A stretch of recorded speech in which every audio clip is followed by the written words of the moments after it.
Hello အားလုံးပဲမင်္ဂလာပါ Alex ရဲ့ Daily Vlog ကနေကြိုဆိုပါရစေ Alex ကတော့ဒီနေ့ဝင်ကြီးလေးပေးစရာမလို့အချိန်ကတ်တက်လည်းမရှိတဲ့ကိုကျန့်ကြိုက်တဲ့လောက်လေလို့ရမယ်မလေးရှားပူတကြရာမှာရှိတဲ့ European Garden ကိုခေါ်သွားပေးမှာပါဆက်ရပန်းဖြေလို့ရမယ်နေရာတနေရာလေးပေါ့တဘာဝလှတွေနဲ့တဘာဝတရားလေးတွေနဲ့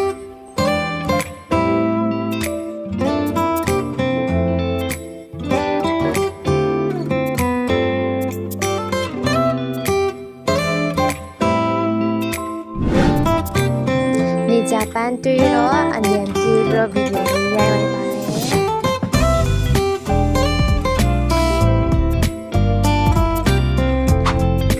ိုက်ပါတယ်ဘာတချင်းလေးဖြစ်မလဲဆိုတာလည်းသိရသူရှိရင် comment လေးမှာလည်းနိုင်ပါတယ်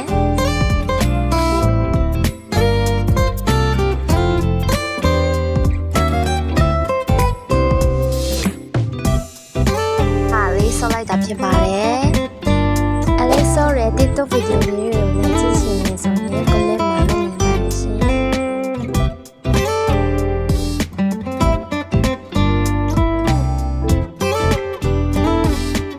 ဘာ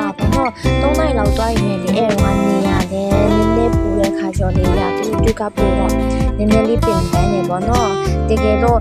တငယ်ချင်းတွေကသွားမယ်ဆိုတော့ညနေဆောင်9နိုင်ခွဲလောက်9နိုင်လောက်ကနေတွားရင်တော့ပိုစင်ပြပေါ့နော်အဲ့ဆိုတော့နေဝင်ချင်းလေးကြည့်လို့ရမယ်ပတ်ဝန်းကျင်လေးလည်းတည်တည်ချာချာလေးနဲ့လေ့လာလို့ရမယ်ပေါ့နော်